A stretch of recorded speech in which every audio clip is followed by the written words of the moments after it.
Have you ever wondered what it would feel like to build an inner fortress? You know, a source of strength that just doesn't depend on anyone else's opinion. Well, today, we're going to look at the psychological blueprint for exactly that. Let's call it the architecture of internal autonomy. But first, we've got to talk about a trap that so many of us fall into.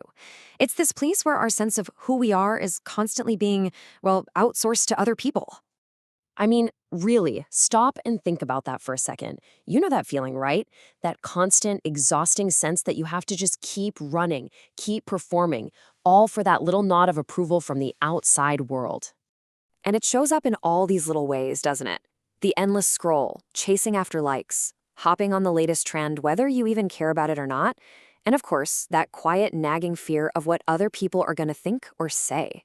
It's a game you can never, ever truly win. So, what if there was a different way to navigate all this? A way to find your direction that doesn't rely on these constantly shifting social winds? Well, it turns out psychology offers us exactly that. It gives us a kind of internal compass. And here's the crucial part. It all comes down to this fundamental fork in the road, right inside your own mind. It's really a choice about where you decide to place the power, the control over your own life and your own sense of worth. This contrast just lays it out so clearly, doesn't it? That's the fork in the road. On one side, you've got the external locus of control, where your value is basically on loan from everyone else. And on the other side, you have the internal locus of control, where your value is something you actually own, because it's defined by the standards you set for yourself. And this is the core idea right here, an internal locus of control. It sounds a little academic, but it's just this incredibly powerful belief that you are the main driver in your own life. It's not about pretending bad things don't happen. It's about believing that your actions and your choices are what truly shape your destiny. Your strength, it's an inside job. So how does this actually make you more resilient?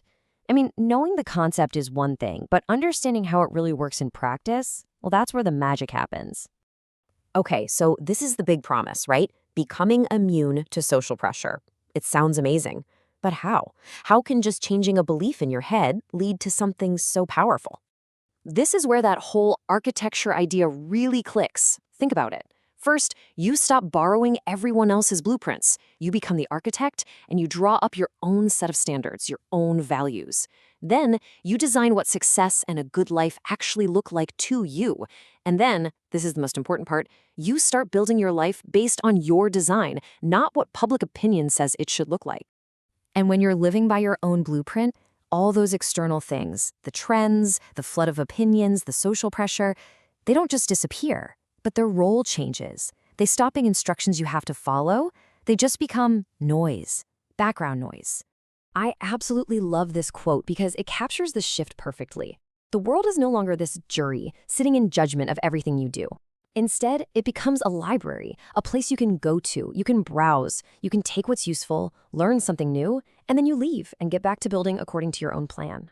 So at the end of the day, why does all this matter? What's the real payoff for building this whole internal architecture? It all comes down to one incredible thing: a deep, profound sense of freedom. And the results are just so powerful. You get true autonomy, the actual ability to direct your own life. You develop this deep-seated resilience that isn't just shattered by a little criticism. The confidence you feel is real, it's authentic, because it's not borrowed from anyone else. And yeah, you get that incredible immunity from being pushed around by every single trend that comes along. Now, it's really important to get this point right. This isn't a call to become a hermit or to just plug your ears and ignore valuable feedback. No way. It's about being the one who holds the compass. You still navigate the same world as everyone else. You just do it on your own terms, choosing your own path. So as we wrap this up, I'll just leave you with this one question to really think about. Take a look at your life, your choices, how you feel day to day. Who is actually holding the blueprints? Is it you or is it the crowd? Because the answer to that question, it changes everything.